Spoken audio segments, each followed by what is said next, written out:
გამარჯობა. თქვენ უყურებთ ყველაზე მაგარ პოლიტიკურ სატირას Talk Show-ს ეთოქზე. 26 ოქტომბერი და 5 ნოემბერი ერთად არის ქართული ლიბერალიზმის გარდაცვალების თარიღი. 26 ოქტომბერს ჩვენთან გაიმარჯვა ქართულმა ოცნებამ. თანაც ისე რომ განადგურა გაბანკროტებული ოპოზიცია, ხოლო 5 ნოემბერს, ანუ გუშინ, გაიმარჯვა ტრამპმა და გლობალურ ლიბერალურ ტრენდს საბოლოოდ გადაუსვა ხაზი. მოკლედ, ჩვენს ლიბერალებს ანუ კოლექტიურ ნაცებს სამძიმარი უნდა გამოვუცხადო. პანაშვიდები არის სპორტის სასახლესთან რუსთაველსა და კიდე შეგვატყობინებენ ლოკაციებს.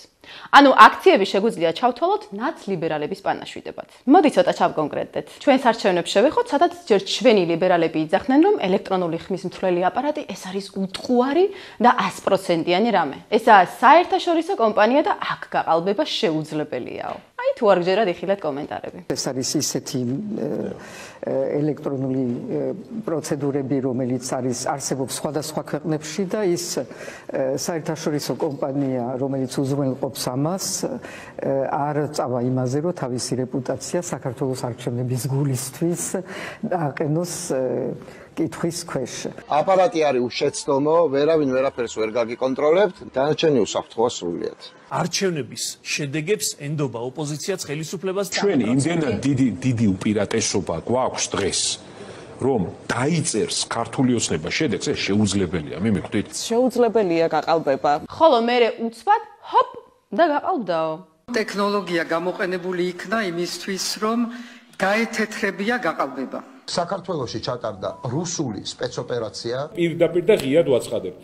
ჩვენ ამ დაწერილ შედეგებს არ ვიღებთ. ოღონდ ისე რომ დასავლეთი არასაფორთებთ. მკიცებულებები არ აქვთ და რაც მთავარია, არც ხალხს ჯერა და არც მიყვება პროტესტებზე. ცოტათი ის მდგომარეობა, რომ ისეთი საცოდავია ჩვენი ოპოზიცია, ვფიქრობ, რითი შეიძლება მიხმარება. ასეთი გაფარჩაკებული და დაუძლურებული ოპოზიცია ჩვენც ხომ მოგვადუნებს და აზარცაც კარგავს მათი კრიტიკა. ესაა ხალხი, რომელთა სიტყვა საერთოდ ფასი არ აქვს. მეცაც გეტყვით, რასაც იტყვიან, საწინააღმდეგო უნდა ივარაუდოთ. იტყვიან პარლამენტში არ შევალთო, ესე იგი შედიან. იტყვიან არ დავნებდებითო, ანუ ნებდებიან. და ასე შემდეგ. ნუ, ეხლა რა გასაკვირია? ნიკა გვარამია, ნიკა მელია, ელისაშვილი, მიშას მავზოლეუმის შემქმნელი სოფო ჯაფარიძე, უკანალით მოსაუბრე ზურა ჯაფარიძე, ხანდაზმული თაღლითები, ხაზარაძე ჯაფარიძე, იქით გრიგოლა გეგელია და საბა ბუაძე. ხვდებით რა სასაცილო სახელები ჩამოვთვალე? ოპოზიცია თუ მონსტრების კორპორაცია ვერ მიხვდები.